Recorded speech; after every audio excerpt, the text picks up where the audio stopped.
A year ago, I made a decision that most people thought was crazy. I was going to track every single rupee I spent.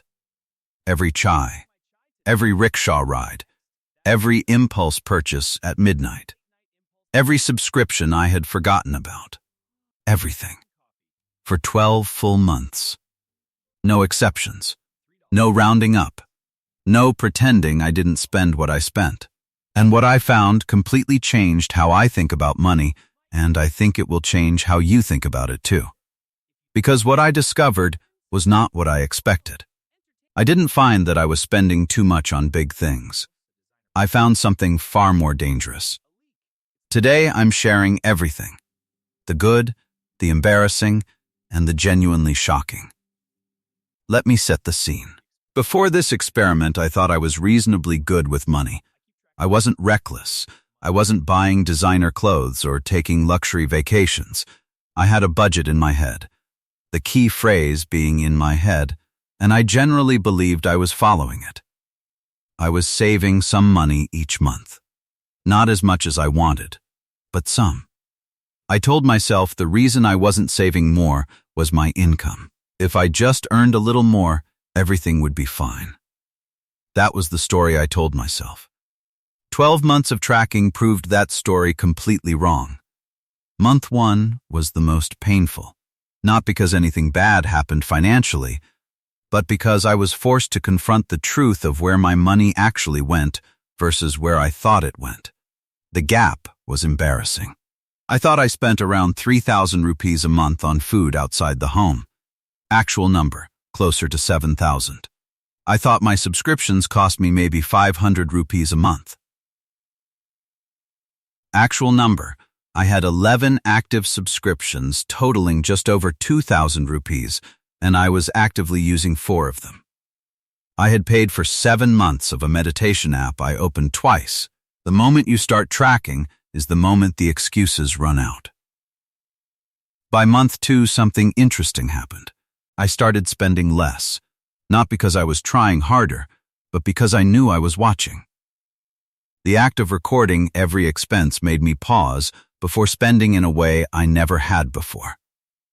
I would be about to buy something and think, do I actually want this, or do I just want it right now? That 2-second pause saved me money every single week. Psychologists call this the observer effect. When you watch your own behavior, your behavior changes. This alone, just the tracking, was worth the entire experiment. Month 3 brought a discovery that genuinely shocked me. I calculated what I was spending on things that gave me almost zero satisfaction. Not things I regretted buying, things I bought, used once or twice, and forgot about completely. Impulse purchases. Random things I ordered online at 11 at night. Items that seemed essential in the moment and were invisible a week later. In 1 month alone, this category added up to over 4,000 rupees. Annualized, that's nearly 50,000 rupees a year on things I genuinely did not care about. That number sat with me for a long time.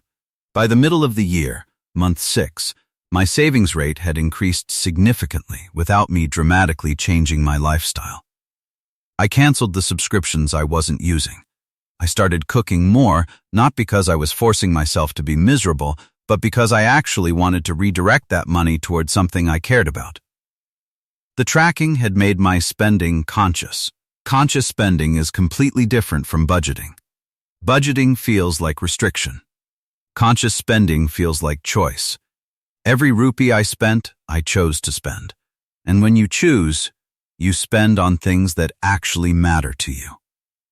Month 8 brought the hardest lesson.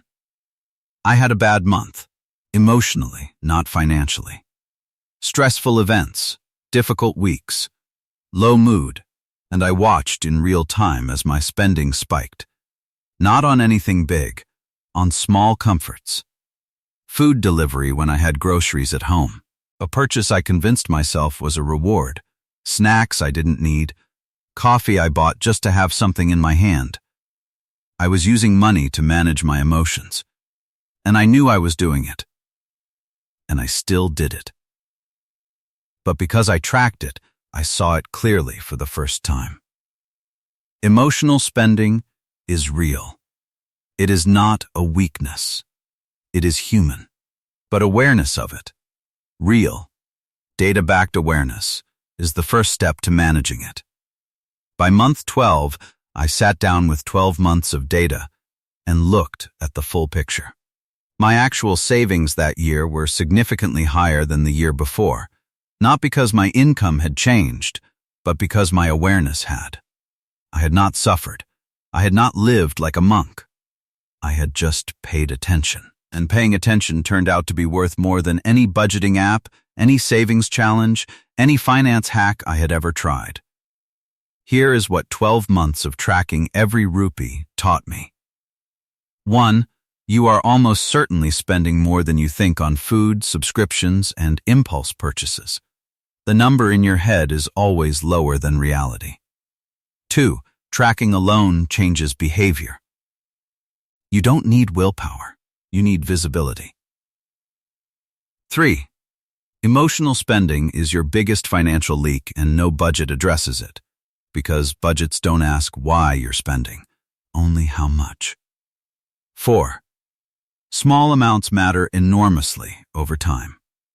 The 300 rupees you spend mindlessly every day is over 1,00,000 rupees a year. 5. Conscious spending is not about spending less. It's about spending on what actually matters to you and stopping the leak on everything else. I am not telling you to track every rupee forever. I am telling you to do it for 30 days. Just 30 days. Be honest. Record everything. And then look at the data and let it tell you the truth about your financial life. Because the truth, even when it's uncomfortable, is always more useful than the story you've been telling yourself. Subscribe to Money Habits for more content like this. Real experiments, real numbers, real lessons, not theory, not inspiration porn, just honest financial education that actually helps. Like the video if this resonated, and tell me in the comments if you tracked your spending for 1 month, what category do you think would shock you the most?